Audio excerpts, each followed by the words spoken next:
Well, hello, and thanks for watching another episode of ARFCOM News, your twice-weekly dose of the finest two-way propaganda.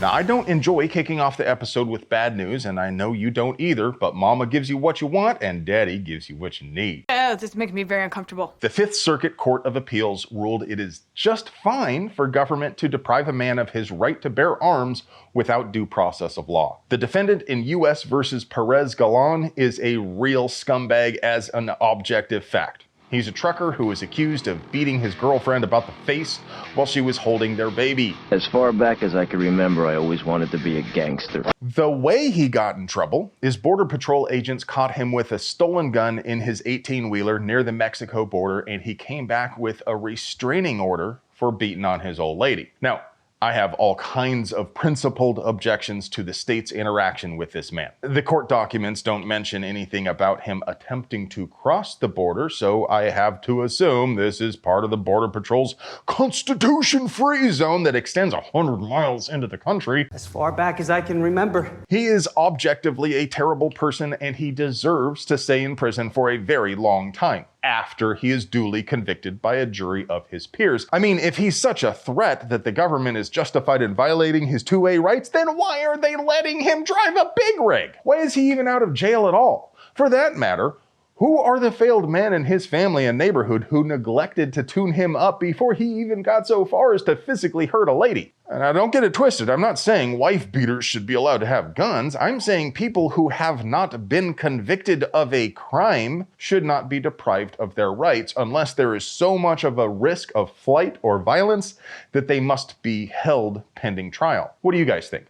Did the court get this one right? Where do I begin? But it would be impossible for us to produce quality 2A propaganda without sponsors. So let's pay some bills. Today's video is sponsored by 1776 Insurance. Most homeowners insurance policies only cover up to $2,500 for firearms.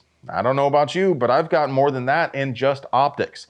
1776 gives you comprehensive coverage against breakage, theft, fire, and burglary for all your guns, and you don't have to give them your serial numbers. Now, don't go putting words in my mouth, though. I didn't remotely say that all truckers are bad.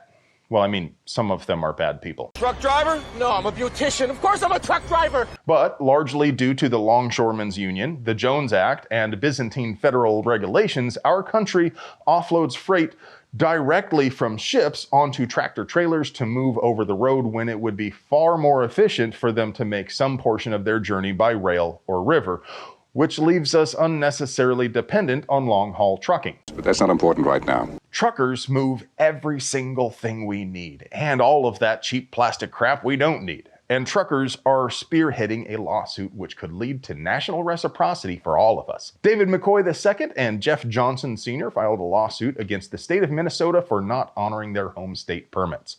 Their job requires them to travel through many states, and it would be unreasonable to expect them to get a permission slip in all of them. I mean, it's unreasonable to expect them to ask government at all for permission to exercise a constitutionally protected natural right. But even if you give them all of that, Minnesota made it a real pain in the ass to discourage people from getting a permit. They hate me. They hate you. They hate us. To receive the Crown's pleasure in Minnesota, you must apply for a permit in person at the sheriff's office, pay $100, and wait a month for them to decide whether to issue a permit. If they do, they will mail it to your home address, which is super convenient for truckers. And at the same time, the cybernetic attack dog lawyers the FPC keeps on a short leash went for the throat in a concise 10-page lawsuit against Louisiana for more or less the same thing. You go right straight for the throat. Some of you might be saying, but wait, isn't Louisiana a permitless carry state now? Well, yes, but no. See, Louisiana didn't go back and change its other laws about who can carry in certain places when they passed permitless carry, just like lots of other states. Arizona has the same problem. Technically, only Arizona permit holders are allowed to carry in restaurants that serve alcohol for consumption here. So they're suing Louisiana to force them to issue non-resident permits. If you support gun rights and you want to help the FPC keep their lawyers fed and watered, You know what to do. go to firearmpolicy.org/donate and give like your rights depend on it. Because they do. This is for all you new people. I only have one rule. Everyone fights. No one quits. In a final parting shot, the ATF is moving forward with President Biden's plan to ban high-capacity cigarettes.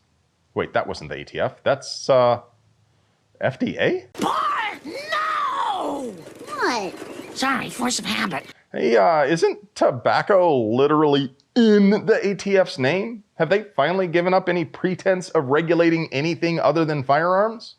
So the idea is to ban cigarettes with too much nicotine, which totally wouldn't instantly create a black market for addicts to get their full dose fix. Sounds like a great idea, with the best of intentions. But hey, we're not a tobacco rights channel, we're a gun rights channel. And while I might personally think the idea is dumb, even though I don't smoke, that's not what I'm here for. But that's not important right now. I'm just here to point out how the ATF isn't actually involved in something that is very clearly in their lane. Should we start calling our politicrators to tell them to rename the ATF to the Department of Gun Control? What do you guys think? How say you?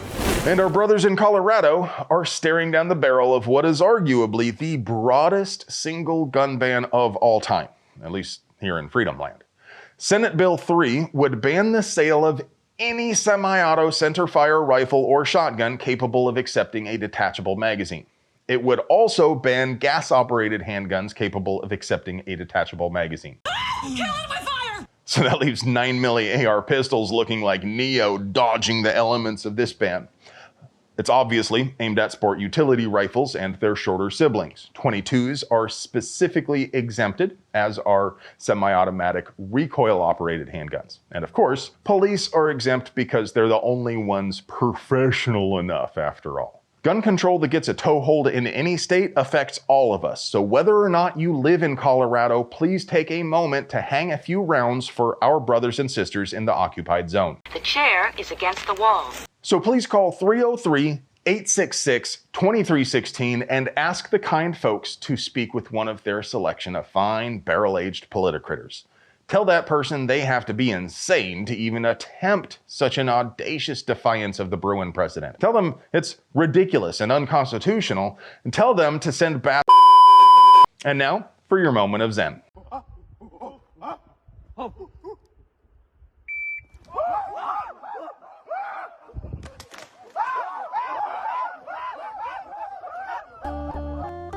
Hey friend, do you like pews and pew-related things?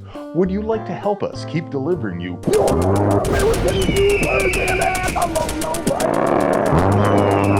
We literally couldn't pay the bills without our sponsors, so do us a solid and get yourself something nice from them. You deserve it. I love you. David McCoy II. Every time they do the Roman numeral thing, I always think that they're like, David McCoy II.